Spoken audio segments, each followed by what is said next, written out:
Assalamualaikum warahmatullahi wabarakatuh. Selamat siang anak-anak. Salam sejahtera untuk kita semua. Tidak bosan-bosannya Pak Ainun mengingatkan buat kalian agar selalu menerapkan protokol kesehatan secara ketat dimanapun kalian berada. Jangan lupa untuk selalu mencuci tangan, memakai masker, dan menjaga jarak agar kalian bisa terhindar dari COVID-19. Baik, untuk pertemuan kita pada siang hari ini untuk mata pelajaran administrasi umum, Pak Ainun akan menyampaikan materi baru atau bab baru, yaitu tentang KD menganalisa jabatan. Baik, kita yang pertama akan membahas terlebih dahulu tentang pengertian dan jenis jabatan. Mari kita bahas bersama-sama tentang pengertian dan jenis dari jabatan. Jabatan atau occupation adalah kedudukan pegawai dalam struktur organisasi dan mempunyai kemampuan pengetahuan, keterampilan, dan sikap bertanggung jawab dengan fungsi yang spesifik. Nah, dari pengertian ini kita bisa garis bawahi ada 3 poin, yaitu seseorang yang menduduki jabatan harus mempunyai kriteria. Yang pertama, mempunyai kemampuan pengetahuan. Nah, seperti yang kita ketahui bahwa jabatan-jabatan tertentu itu memiliki standarisasi tentang pengetahuan, yaitu misalnya operator di bagian garmen. Seorang operator misalnya ada jabatan operator. Nah, itu mensyaratkan misalnya minimal lulusan SMK. Jadi bagi seseorang yang mengenyam pendidikan hanya sampai SMP, itu tidak bisa untuk menduduki jabatan sebagai operator di pabrik garmen tadi. Kemudian yang kedua, mempunyai keterampilan. Nah, untuk posisi operator di bagian garmen tadi itu juga mensyaratkan bahwa seseorang yang menduduki jabatan operator harus memiliki keterampilan dalam bidang apa?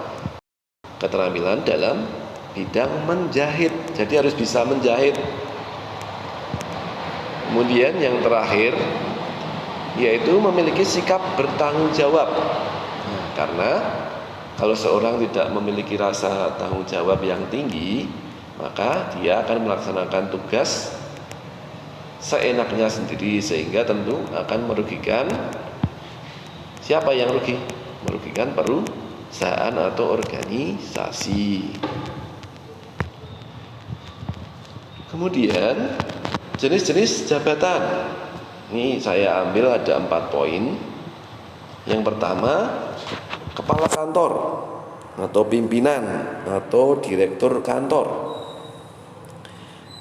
yaitu orang yang memantau dan bertanggung jawab terhadap kelancaran aktivitas kantor secara keseluruhan, mengatur pembagian tugas pekerjaan personel, mengatur mekanisme kerja, dan perlengkapan kerja kantor sesuai dengan kebutuhan. Posisi ini merupakan jabatan yang tertinggi dalam sebuah organisasi atau kantor atau perusahaan.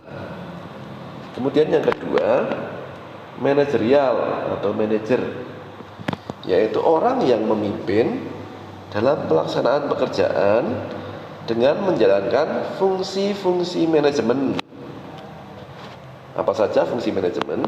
Dulu pernah Pak Ainun sampaikan ya, untuk fungsi manajemen, yaitu planning atau perencanaan, organizing atau pengorganisasian, actuating atau pengarahan, controlling atau pengawasan, dan decision making atau pembuatan keputusan. Ini jabatan yang ketiga, yaitu Kepala Personalia atau HRD, Human Resource Development,